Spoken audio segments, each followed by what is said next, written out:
Tonight, we are going to be walking through 2 Kings chapters 19 through 21. And we are going to get a little bit more of the life of Hezekiah. We're actually going to get through all of the life of Hezekiah tonight, and then his descendants. And so, as we saw last week, the northern kingdom has fallen, it's gone. And so we're just riding out with the southern kingdom here. And even tonight, we're going to see that their days are numbered with King Manasseh. And so let's just jump in. 2 Kings 19, starting in verse 1. So Assyria has been the threat, right? And so they're still a threat here with King Hezekiah. Last week, the envoys of the Assyrians came and said, "Hey, you're all going to die. There's no hope here." And so the messengers have gone back to Hezekiah, and this is where we pick up. Verse 1. When King Hezekiah heard this, he tore his clothes and put on sackcloth and went into the temple of the Lord. He sent Eliakim, the palace administrator, Shebna, the secretary, and the leading priests, all wearing sackcloth, to the prophet Isaiah. All right. Sorry, I had a person jumping in. To the prophet Isaiah, son of Amoz, they told him, this is what Hezekiah says: "This day is a day of distress and rebuke and disgrace, as when children come to the moment of birth and there is no strength to deliver them. It may be that the Lord your God will hear all the words of the field commander whom his master, the king of Assyria, has sent to ridicule the living God, and that he will rebuke him for the words the Lord your God has heard. Therefore, pray for the remnant that still survives." When King Hezekiah's officials came to Isaiah, Isaiah said to them, "Tell your master, this is what the Lord says. Do not be afraid of what you have heard. Those words with which the underlings of the king of Assyria have blasphemed me. Listen, when he hears a certain report, it will make him want to return to his own country, and there I will have him cut down with the sword." When the field commander heard that the king of Assyria had left Lachish, he withdrew and found the king fighting against Libnah. When now Sennacherib received a report that Tirhakah, the king of Cush, was marching out to fight against him. So he again sent messengers to Hezekiah with this word: "Say to Hezekiah, king of Judah, do not let the God you depend on deceive you when he says Jerusalem will not be given into the hands of the king of Assyria. Surely you have heard that the kings of Assyria have done to all the countries, destroying them completely. And will you be delivered? Did the gods of the nations that were destroyed by my predecessors deliver them, the gods of Gozan, Haran, Rezeph, and the people of Eden who were in Tel Assar? Where is the king of Hamath, or the king of Arpad? Where are the kings of Lair, Sepharvaim, Hena, and Iva?" So the king's response here to the threats from the Assyrians' envoy is a good response. Now, remember, Hezekiah is a good king, and he has cleared out all of the high places. He's destroyed a lot of the different idolatrous practices that his father had brought in. And so he's bringing good reforms. And one of the good reforms is to, when bad news comes, is to go to the priest. And the priests, they go to the prophet. And so these three leadership offices in the ancient Israel, prophet, priest, and king, here is one of those moments where they're actually all working together, which is uncommon. And so here is a good thing. And so they come to Isaiah. And so this is where we first meet Isaiah, who is the writer of the book of Isaiah.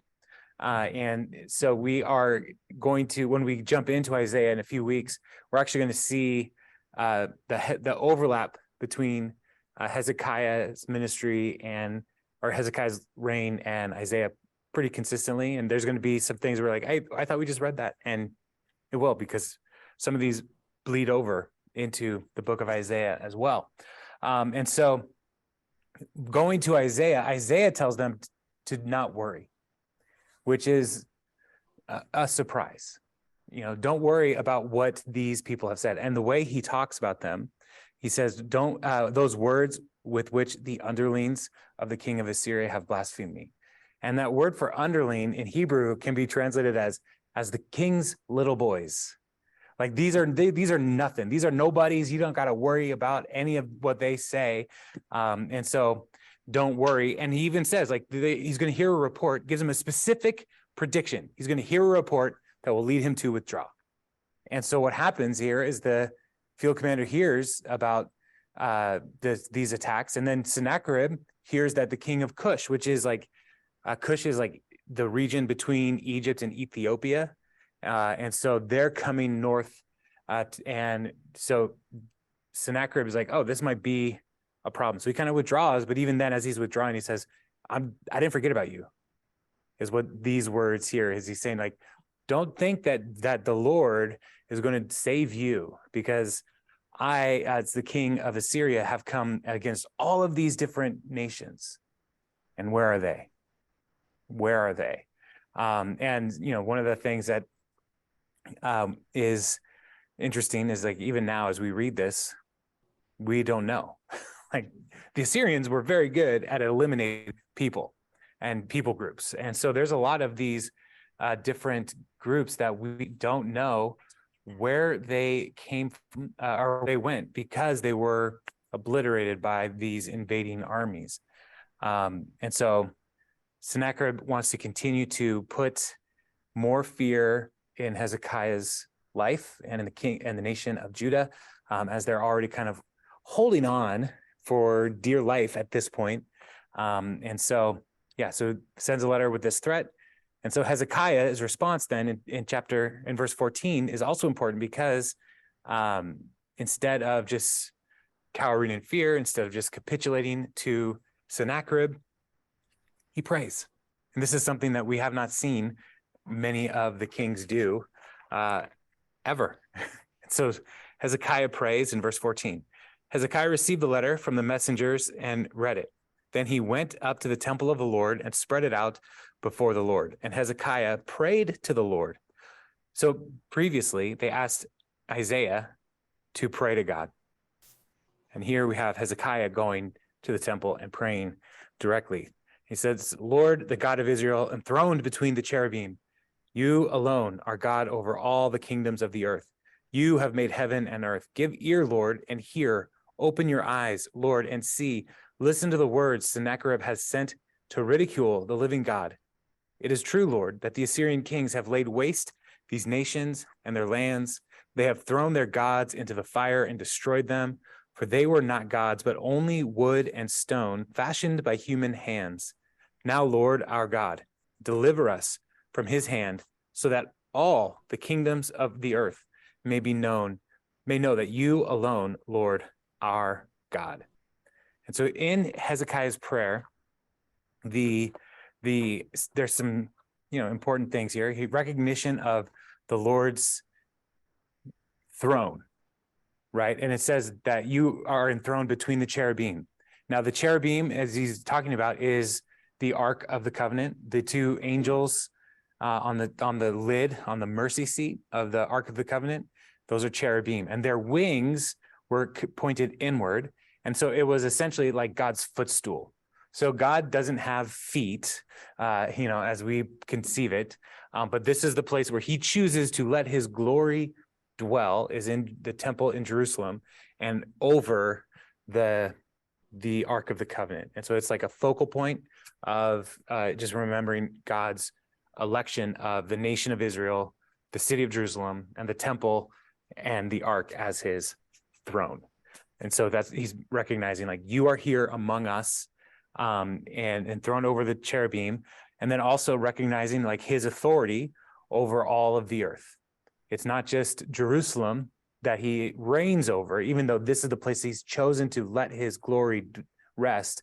He rules over all of the earth. And so when Sennacherib comes and starts making these kinds of threats against the Lord and the people of Judah, because Sennacherib thinks that his power over all these other nations and his destruction of all these other nations is a sign that all these other nations, their gods, are weak and unable to save. And so Hezekiah's prayer here is essentially, Lord, show up and show the nations that you are the only one who can save. And so this is a key part of his prayer, is the not turning to the idols of the nations around them, which so many of the other kings have been tempted to do. Hezekiah doesn't do that. Instead, he is wholeheartedly devoted to the Lord God. And I love that he even says here, the Assyrians destroyed all these other gods, but they were nothing. They were nothing. They were just stone and wood that people crafted. And so this is a key piece for the for understanding, like, the Lord's power is like, he's too big to even be represented in an idol. He's too powerful to be boiled down to just a statue or a golden calf, and so these kinds of this kind of understanding of the Lord's nature is a key indicator for us of Hezekiah's faithfulness. And so his plea to deliver the people is based on God's power, and kind of like we should be thinking back to Moses, and when the Israelites were under threat, he would say things like, Lord, what will they say about you if we are wiped out by this army? What will people say of you if we die in the wilderness? And so this is part of Hezekiah's formula in his prayer as well, is like, Lord, you have the opportunity to show the world how powerful you are. What will people say? And so, so he prays, and then in verse 20, we begin to see a prophetic word from Isaiah. So then Isaiah, son of Amos, sent a message to Hezekiah. This is what the Lord, the God of Israel, says. I have heard your prayers concerning Sennacherib, king of Assyria. This is the word that the Lord has spoken against him. Virgin daughter Zion despises you and mocks you. Daughter Jerusalem tosses her head as you flee. Who is it you have ridiculed and blasphemed? Against whom have you raised your voice and lifted your eyes in pride? Against the Holy One of Israel? By your messengers you have ridiculed the Lord, and you have said, with many chariots I have ascended the heights of the mountains, the utmost heights of Lebanon. I have cut down its tallest cedars, the choicest of its junipers. I have reached the remotest parts in the finest forests. I have dug wells in the foreign lands and drunk the water there. With the soles of my feet I have dried up all the streams of Egypt. So here, the Lord is speaking through Isaiah and talking to Sennacherib, is how we need to understand this. Like, this is the message that the Lord wants to be communicated to Sennacherib. And the first is, daughter Zion and Jerusalem, they mock you. They think you're a joke, Sennacherib. And so she tosses her head as you flee. And so it's kind of like, like flipping your hair back, like the Lizzo song. Flip my hair back, check my nails, baby, how you doing? And nobody knows this song. All right. But it is, it's one of those things like, you're no big deal. And so then the Lord says, who have you ridiculed and blasphemed? You have blasphemed, which is essentially stealing the glory that is deserved, that the Lord alone deserves. And so the king of Assyria is taking that, making a claim for that glory. And so then he starts to talk in a mocking way about the claims of the king of Assyria. And so there are times when you read the Bible that you need to read God talking sarcastically. And this is one of those times where he's like, you think these are impressive feats, that you have a lot of chariots and you cut down some trees and you can get up high mountains? Who put all those there?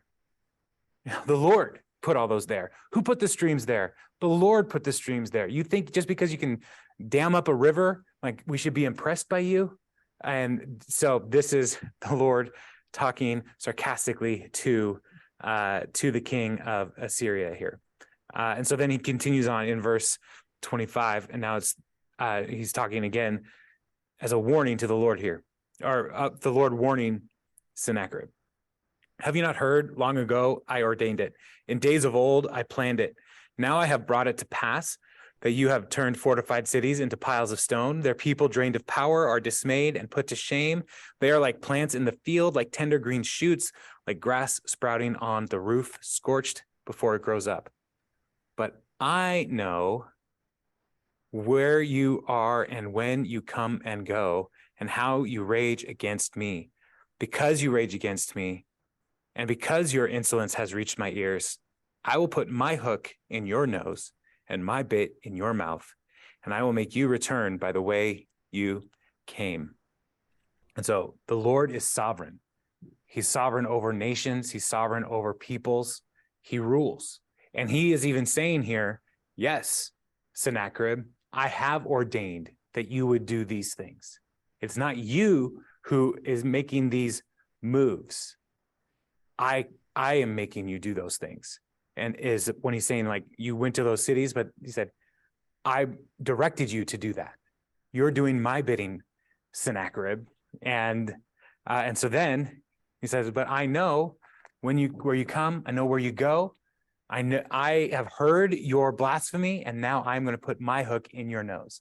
And that is a striking image, because that is how the Assyrians would take people out of the land. They would literally put hooks in their mouths, in their nose, and like they would chain them together, and they would basically drag them out of their countries. And so the Lord is saying, the thing that you have done to all these people, now I am going to do to you. I'm going to bring that shame on you, Sennacherib, because of the blasphemy that you have brought up and that has come to my attention. And so, so the Lord is doing this reversal. You know, Sennacherib is all powerful and mighty and boastful, and the Lord is about to humble him significantly. And so those are the words to Sennacherib. And then he shifts in verse 29 and says, this will be the sign for you, Hezekiah. All the things that I said I'm going to do, Hezekiah, this is how I'm going to confirm this. This year you will eat what grows by itself, and the second year what springs from that. But in the third year, sow and reap, plant vineyards and eat their fruit. Once more, a remnant of the kingdom of Judah will take root below and bear fruit above. For out of Jerusalem will come a remnant, out of Mount Zion, a band of survivors. The zeal of the Lord Almighty will accomplish this. So part of the Assyrians' army strategy is to lay a siege around the city. And there's hundreds and thousands of these soldiers that are gobbling up all of the natural resources. And as they come in to surround a city, they then start using up all of the resources of the farms that surround the city. And so the Jerusalem, as a city that's surrounded, basically, is losing resources to the army. And so his sign here is like, you're going to have food to eat this year and next year. And by the third year, you're going to be able to replant and restart your agriculture. This is the sign. And so sometimes people pray for a sign and they're like, Lord, give me a sign right now.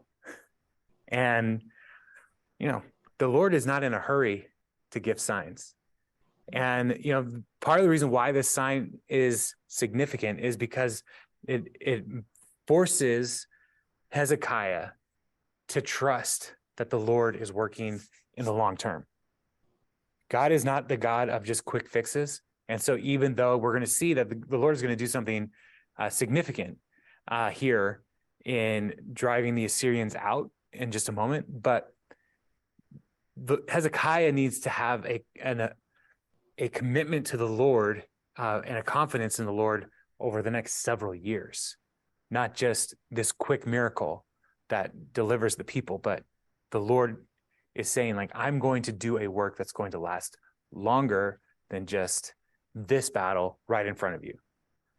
Because, yeah, he could drive people out, but the Assyrians could come back real quick.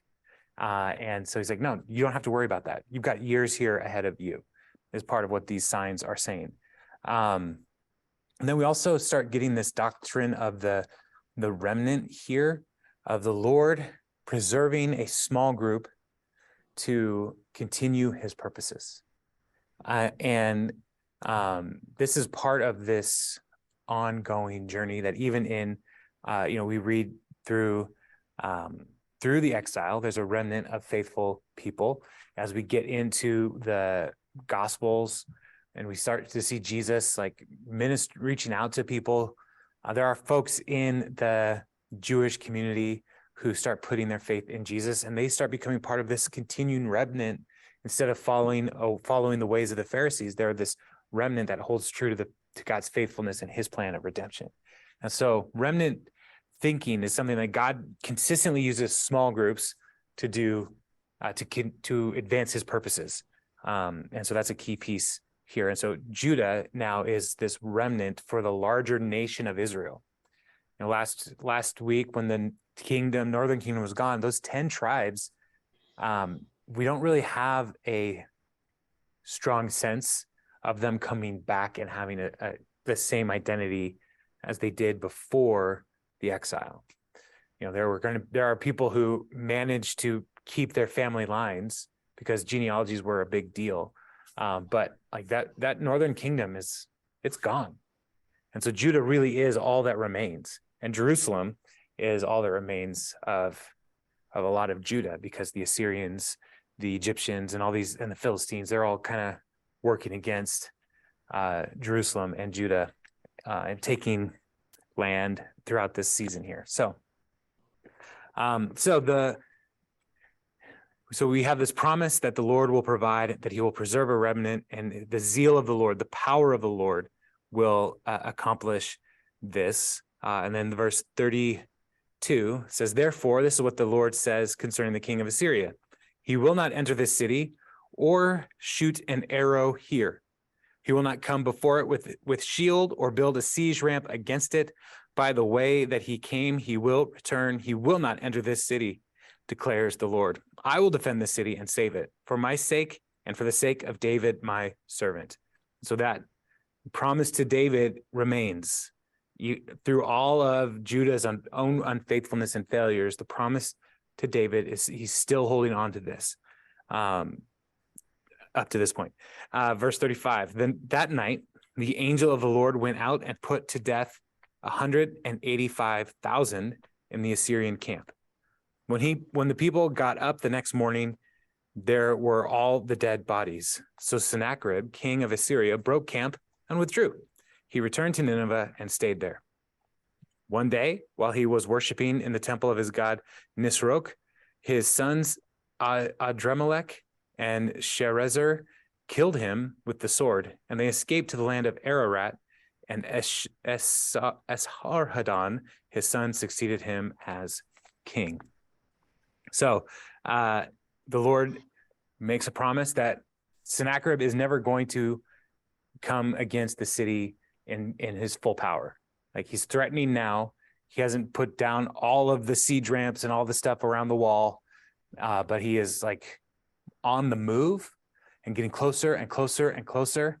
But the Lord's saying that's not going to happen. And that night, the angel of the Lord killed 185,000 soldiers. And so this angel of the Lord, like, we have seen the angel of the Lord do this before at Passover.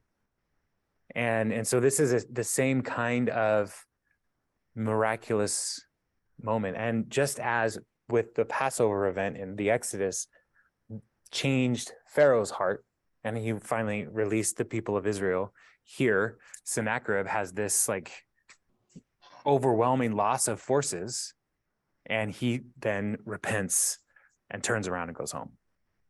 But in the temple, as he's at home, remember, like, Sennacherib is saying like how he has defeated all of these other gods. And so while he's in the temple of his God, he's killed. Like, his God can't even protect him from his own family as his sons assassinate him, I should say. And so two of them run away, and then there's a third son who remains to become, to succeed him as king.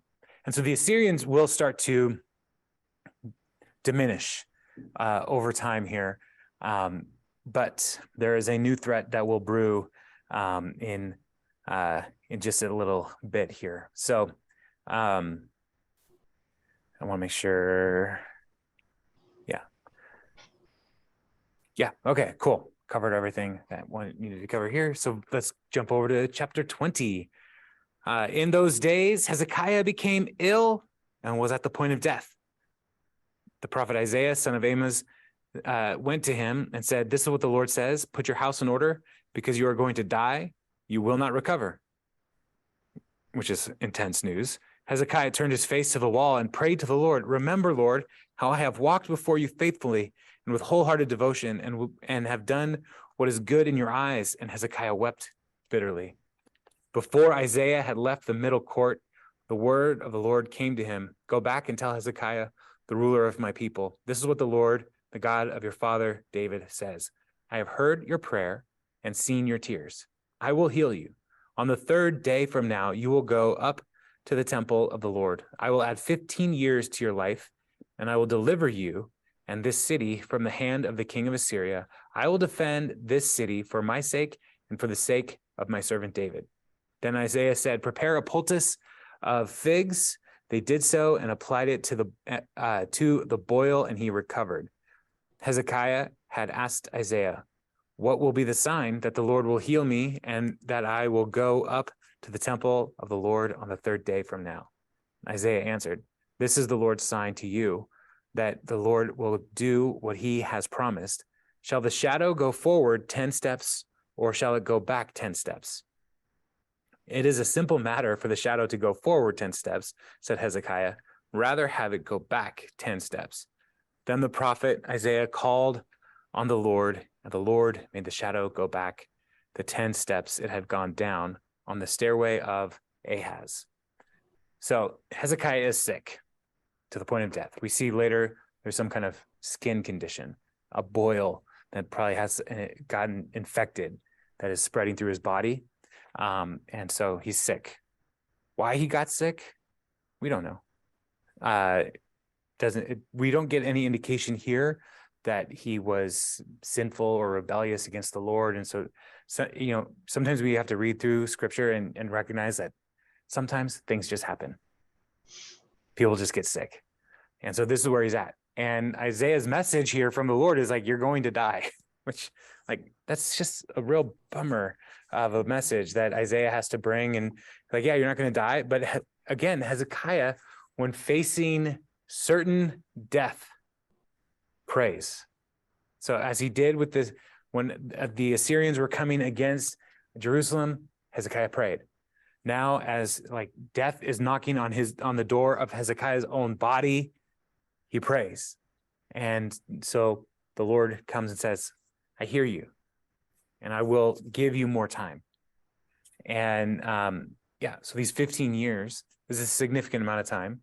And Isaiah prepares this poultice of figs, and what that really is, why that would do something, not really sure. But sometimes, you make an ointment and got some natural oils or something like that, and there might be some kind of disinfecting power in this.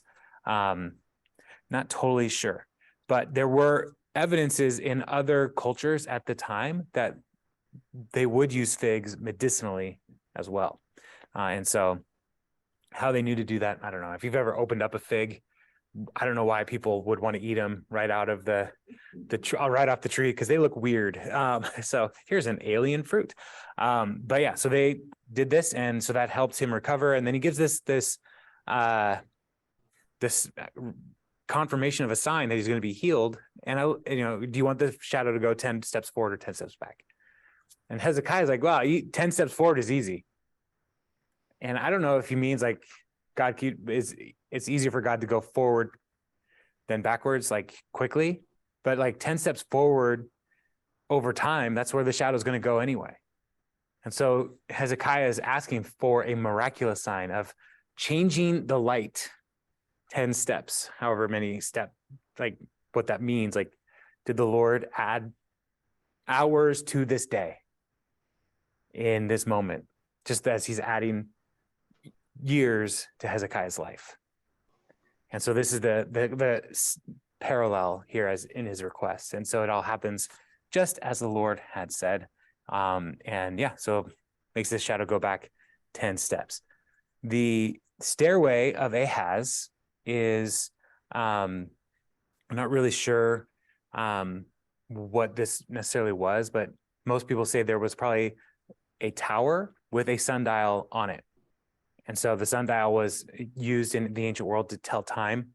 And so there was maybe some kind of sundial on the top of this stairway of Ahaz that they could actually measure out the steps, the 10 steps. And so, yeah, so the miracle happens and all is well. However, this is where we start getting some foreshadowing of the future for the nation. In verse 12, at that time, Marduk-Baladan, son of Baladan, king of Babylon, sent Hezekiah letters and a gift because he has heard of Hezekiah's illness. So it's like, oh, Hezekiah is sick. I'll go encourage him with this gift. Hezekiah received the envoys and showed them all that was in the storehouses, the silver, the gold, the spices, the fine olive oil, his armory, and everything found among his treasuries. There was nothing in the palace or in all his kingdom that Hezekiah did not show them. Because who are the Babylonians? They're no big deal. Just wait. Then Isaiah the prophet went to King Hezekiah and said, what did those men say and where did they come from? From a distant land, Hezekiah replied. They came from Babylon. The prophet asked, what did they see in your palace? Well, they saw everything in my palace, Hezekiah said. There is nothing among my treasures that I did not show them. Then Isaiah said to Hezekiah, hear the word of the Lord. The time will surely come when everything in your palace and all your predecessors have stored up until this day will be carried off to Babylon. Nothing will be left, says the Lord. And some of your descendants, your own flesh and blood, who will be born to you, will be taken away, and they will become eunuchs in the palace of the king of Babylon. The word of the Lord you have spoken is good, Hezekiah replied. For he thought, will there not be peace and security in my lifetime? As for the other events of Hezekiah's reign, all his achievements, and how he made the pool and the tunnel by which he brought water into the city, are they not written in the book of the annals of the kings of Judah? Hezekiah rested with his ancestors, and Manasseh his son succeeded him as king. And so these Babylonian envoys come, like Hezekiah starts showing them stuff. And we're not really told why he does this, but it's probably just because he wanted to be boastful. Look at how great my kingdom is. Look at how much wealth we have. Clearly, the Lord has been good to us. And those envoys are going to go back to Babylon and say, man, there's this small little nation of Judah that has some great stuff. Let's keep that in mind. Let's file that away for future kings to remember as we wait for our opportunity to rise up and to take over, basically ruling the world, which is exactly what the Babylonians are going to do. And so Isaiah tells him, like, this was bad. What you did here was not a good thing, and everything that you are boasting about is going to be taken away. And so we're given this foreshadowing here of the coming exile. But even here, Hezekiah's comfort here is, but it won't be my problem. It won't be my problem. And how many times do we still see this where people like, yeah, that's going to be a big deal, but not in my lifetime. Not to be overly political, right? But we see this right now in our country, like people talking about, for as long as I've been alive and paying attention, people have been talking about Social Security, and it's going to dry up. But the people in charge keep kicking the can down the road and keep saying, well, it's not going to be my problem. It's going to be their problem. And they don't exist yet, right? And so it's like, don't worry about it. Eventually, they don't exist yet are going to exist. And like, if we keep kicking cans down the road as a people, like eventually there's no more road. And this is what Isaiah is telling Hezekiah. The can is going to get to the end of the road. But Hezekiah is like, well, I got 15 years. This can't possibly happen in my lifetime. So he's like, well, all right. The Lord is good. The Lord knows, and it will all come to pass. And then he dies, right? We're told he dies, and all his achievements we can read about in the annals of the kings of Judah. But one of the interesting things here is the tunnel that he built. And when the city was under siege, one of the challenges is lack of water, because people would, armies would cut off any streams that go into the city. And so what Hezekiah did, and this is so brilliant, they dug a tunnel. And in the excavation of the tunnel, because they have found it, it actually shows that they dug two different sides at the same time. They dug towards each other, and they found each other underground in the 600s BC. Like, that is a feat of engineering that is remarkable. And you could go to Jerusalem, and you can go into this tunnel and walk in it. And it's tiny, but it's there. And so, like, this is a massive thing that Hezekiah did to help preserve the city during hard times. And so it's amazing that they accomplished it. And so like, you can read through this, and for years and years and years, they would not know where it was. And then they started digging, and it's like, oh, here it is. We found the tunnel. So pretty amazing. So Hezekiah dies, and he rests with his ancestors, and Manasseh, his son, takes over. And just as a heads up, Manasseh is not a good dude. So here we go. Verse 21:1. Manasseh was 12 years old when he became king and reigned in Jerusalem 55 years. His mother's name was Hephzibah. He did evil in the eyes of the Lord, following the detestable practices of the nations the Lord had driven out before the Israelites. He rebuilt the high places his father Hezekiah had destroyed. He also erected altars to Baal and made an Asherah pole, as Ahab, king of Israel, had done. He bowed down to all the starry hosts and worshiped them. He built altars in the temple of the Lord, to which the Lord had said, in Jerusalem, I will put my name. In the two courts of the temple of the Lord, he built altars to all the starry hosts. He sacrificed his own son in the fire, practiced divination, sought omens, and consulted mediums and spiritists. He did much evil in the eyes of the Lord, arousing his anger. He took the carved Asherah pole he had made and put it in the temple, of which the Lord had said to David and to his son Solomon, in this temple and in Jerusalem, which I have chosen out of all the tribes of Israel, I will put my name forever. I will not again make the feet of the Israelites wander from the land I gave to their ancestors, if only they will be careful to do everything I commanded them and will keep the whole law that my servant Moses gave them. But the people did not listen.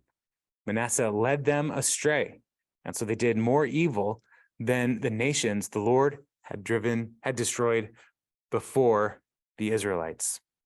The Lord said through his servants, the prophets, Manasseh, king of Judah, has committed these detestable sins.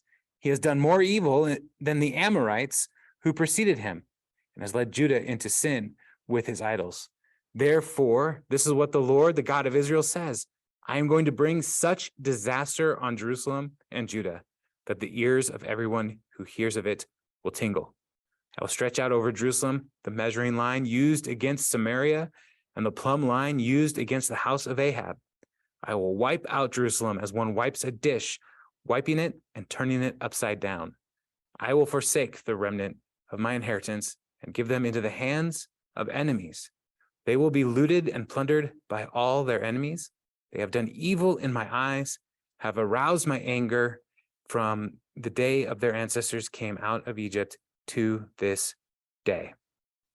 Moreover, Manasseh also shed so much innocent blood that he filled Jerusalem from end to end, beside this sin that he had caused Judah to commit, so that they did evil in the eyes of the Lord. As for the other events of Manasseh's reign and all he did, including the sin he committed, are they not written in the book of the annals of the kings of Judah?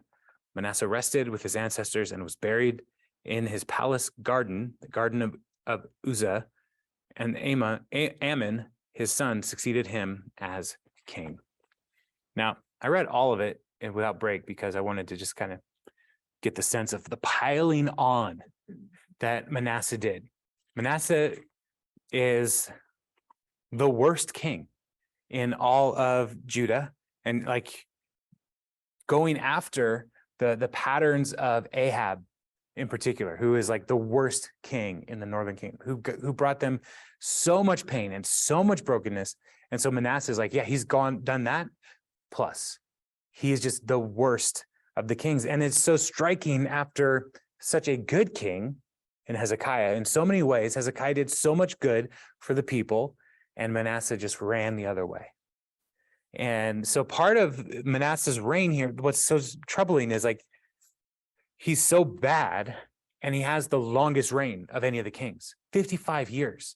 And so like the tension in the text, it's palpable. Like as I read it, it's like, I just wish somebody would come along and take Manasseh out like they've done with other kings, right? But the Lord didn't. And sometimes, the consequences of rebellion over time, like piles up. And so the people of Israel, they were rebellious. The people of Judah, they had seasons of rebellion. Hezekiah, as he shows the Babylonians, all of his storerooms and like boasts, and Isaiah says it's all going to be taken away.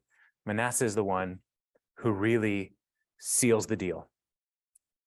And so when the Lord says, because of Manasseh, I'm going to wipe out Jerusalem, this is a big deal, because up to this point, the Lord has been saying, I will preserve it because of my servant David. But now Manasseh's wickedness has gone beyond the Lord's patience. And the image that he uses, like I do the dishes in my house most of the time, like washing pans and stuff. So Bob, you can probably relate to this. When you wash the pans and you dump it out, like you scrape stuff out, dump it over the garbage and that kind of stuff. I also don't have a garbage disposal, so I have to take everything out into the garbage before I can wash it in the sink. But that like wiping, turning over, like nothing is staying in this pot. Like I need to get it all out. That's what the Lord is saying about Jerusalem. Nothing's going to stay in the pot. It's all coming out because of the sin that Manasseh leads the people in. And part of it is like, whereas Hezekiah looked to the prophet and the priests and in prayer, Manasseh, he is looking to all the other sources. Like Manasseh really wants to know. He really wants, he's a seeker who is seeking all over the place. And if you've ever like lost something, I do this sometimes where like I lose my keys and I start looking all over the place for them. And the logical thing would be start in one room, look in that room, move to the next room, look in that room, right? That's a logical way to seek. But what Manasseh is doing and what I tend to do is like, maybe it's in the cushion of this chair. No, maybe it's downstairs in my office. No, maybe it's in the kitchen. And you go kind of all over the place and you just waste time looking. That's kind of what Manasseh is doing as he's looking to all of these different starry hosts, the Asherahs, the Baals, the idols. He's doing all of the looking in all of the different places and he's just wasting energy. He's even sacrificing his own son in fire, looking for omens, looking for signs. And it could be that he's being tempted by the Assyrians and the Babylonians and their power that is rising is like, why are they so powerful? Why can't I be that powerful? We don't know what led him down these roads, but this is what happened. And he brought shame into the temple as he's bringing all of these idols into the temple and worshiping the idols there, where the Lord chooses for his glory to dwell. And so his evil is worse than that of the Amorites, which when the Lord was talking to Abraham about his plans for Abraham's descendants, he said they will be taken down for 400 years, because the time of the Amorites has not, or the wickedness of the Amorites has not yet reached its completion. And the reason the Lord took them away, it's all part of God's plan, but them bringing Israel back up was to drive the sin of the Amorites out of the land. The sin of the Canaanites and all the different idols, the Lord was going to drive them out. And now Manasseh has brought it all back. And so the Lord's like, oh, this has gone too far. And so, yeah, so it's a not a good scene. And so Manasseh's whole, everything it says here in 2 Kings about Manasseh is bad. So when it says all his other events and accomplishments is there's nothing. It's all bad. It's bad. And even where he's buried in the garden of Uzzah. So he's not in necessarily the ancestral crypt where his ancestors would have been buried or their bones would have been collected, right? He's buried someplace else. So Manasseh's the worst. There's another interesting image here. What I'm about to do, everybody who hears about it, their ears are going to tingle. And whenever I read this, I had in my younger days several encounters with police officers while driving for going a little too fast in different areas. And so for years after, I'm better now. I haven't gotten a ticket in a long time. Don't worry about it. But for years, I would see a cop parked on the side of the road and my ears would tingle. It was one of those things where it's I'm afraid. It was a response in me, I'm going to get in trouble. And that's, so when it says your ears will tingle, it's that angst that something bad is happening or something bad is about to happen. And so that's anybody who hears what the Lord's going to do to Jerusalem, they're going to be oh, may that never happen to me, is part of what the Lord is communicating here through the prophets to Manasseh. So it's all bad. It's all bad. He's a terrible dude and does terrible things, and Jerusalem's days are now numbered. And so one more king, and then we'll call it for the night. Verse 19. Amon was 22 years old when he became king, and he reigned in Jerusalem 2 years. His mother's name was Meshulamet, daughter of Haruz. She was from Jotbah. He did evil in the eyes of the Lord, as his father Manasseh had done. He followed completely the ways of his father, worshiping the idols his father had worshipped and bowing down to them. He forsook the Lord, the God of his ancestors, and did not walk in obedience to him. Amon's officials conspired against him and assassinated the king in his palace. Then the people of the land killed all who had plotted against King Amon, and they made Josiah, the son, king in his place. As for the other events of Amon's reign and what he did, are they not written in the book of the annals of the kings of Judah? He was buried in his tomb in the garden of Uzzah, and Josiah his son succeeded him as king. So Amon is terrible, continues down the same path as Manasseh, and his own officials assassinate him. So, if 55 years of Manasseh didn't lead to somebody assassinating him, but then 2 years of Amon, what was Amon doing that was no, this is too much. We can't with these guys. And then Josiah becomes king. And just looking at the next section, Josiah was 8 years old when he became king. And so we had another really young king a few chapters ago, Joash.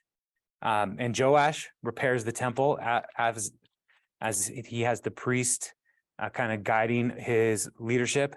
And so now as we see in chapter 22, we'll see Josiah, 8 years old, and he will start to repair the temple and clean things up. Now, one of the things that's interesting, and I want to make sure that we recognize, sometimes people focus on Josiah and they don't focus on all the things that happened before. But it will say here, and as we look at it, Josiah is going to clean out the temple and restore the Passover and the festivals and all these different things. And why this is so significant is because they just had 57 years of not doing that. And so Josiah is bringing people into an awareness of the Lord. It's a revival of sorts that he is fostering as he reads the law and is like, oh, we should be doing these things. And so he's going to clean out all the stuff that Manasseh brought into the temple and all that. And so, yeah, but I mean, I don't want to get too far ahead, but it will be too little, too late. So it is all, yeah, Jerusalem's days are numbered. We've only got a few more kings left in Jerusalem. So, yeah, any questions or thoughts on these 3 chapters?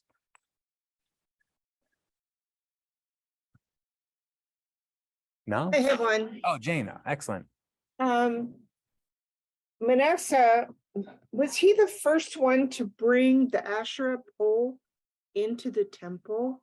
Because that is a big deal. Yes. No wonder God lost his patience. Yeah. So he's the first one to do that. Yeah. The previous king had redone the altar as he was impressed by the altar in a pagan temple, but it still wasn't a idol that was brought in. But yeah, so bringing in the Asherah pole and making altars to all the starry hosts. Yeah, that's all bad. So yeah, just a comment. Yeah, McCall. You also mentioned that Manasseh was not buried in the family crypt, but then his son, was he also in the garden of Uzzah because of his evil? And you can't even be with the family. You're as bad as your dad. Yeah, we're not told explicitly that Just that thoughts. it's like a punishment for them, but it is one of those things that we should just kind of note, like, oh, that's kind of weird. Now, Uzzah, if we remember, he had leprosy, so he was unclean. And so the garden that he built, we don't know if Uzzah was buried there necessarily, but he built that garden as a place to be apart from the rest of the people. And so thinking about here's a place to be apart from others, there's a kind of exile for the bones of Manasseh and Amon that could be at play there. So yeah, they're just not good dudes. They're bad. They're wicked, awful people. So gotta take a lot for God to be done with you. Yeah, I mean, the Lord's patience is huge. And even with Manasseh, 55 years of wickedness.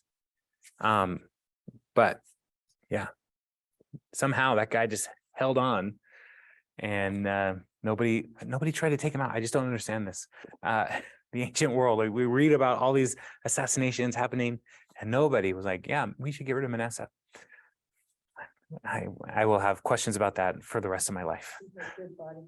He must have had some really strong bouncers at the gates, really, really good Secret Service. Yeah, Pat. So, yeah. Any other thoughts, questions, observations? You know what? I feel bad for the people who are true believers, the people that are good Jews, because that government can be wicked, but not every soul in the nation is. Right. And that's where the remnant's going to come from, right? That's where the remnant is. Yeah, I just feel bad for them. Right. And even Jane, that feeling that you're having is the feeling that Elijah had in the northern kingdom when he was like, I'm all alone. And everybody's turning against you, Yahweh. And the Lord says to Elijah, there are 7,000 who have not yet bent the knee in the northern kingdom. And so the Lord has a way, even in the midst of really terrible, awful governmental leadership. The Lord has a way of preserving some people for himself. But it also says that, even though you believe and worship your Lord and do what you're supposed to do, the way may not be easy because they're going to get swept up in the, so it's not a bed of roses. No. Following the Lord is never a promise for an easy life. And so, yeah, sorry if somebody told you it was, but I hope in all the years of ministry here at Creekside that people will be able to say, Jason never told me it was going to be easy. So, because it's never been my experience that it's easy. But through it all, God still finds a way to preserve. And as we look at the exile, and we're going to see in Jeremiah, when we get to Jeremiah in the future, the letter to the exiles in chapter 29 is like, you're going to be here a while, but have a life. Like do life here in Babylon, plant gardens, build houses, get married, have kids, like continue to seek to flourish here, even in exile, because God's not done with you. And so as we read through all of the historical books, we should recognize God preserves a remnant. The discipline on the nation is not because necessarily every single person was wicked, but there was corruption all throughout, from the highest office, all throughout the region, and the Lord had enough. And so he removes them, and part of it is so that the land will have its Sabbath rest, which they were ignoring as well. So that every 7 years, they were not doing the 7-year rest that they were prescribed to do, or the year of Jubilee, all of these things that were for the benefit of the people. So the Lord's like, well, I'm going to make it rest. So yeah, God's smart. He knows what to do. Yeah. Any other thoughts, observations, questions? No? All right, y'all. Well, let's wrap here. Next week, we have 22, 23, 24, and 25. So I'm going to do my best to finish 2 Kings next week. And so, yeah, so we'll wrap that up. And then after that, we'll jump right into Isaiah.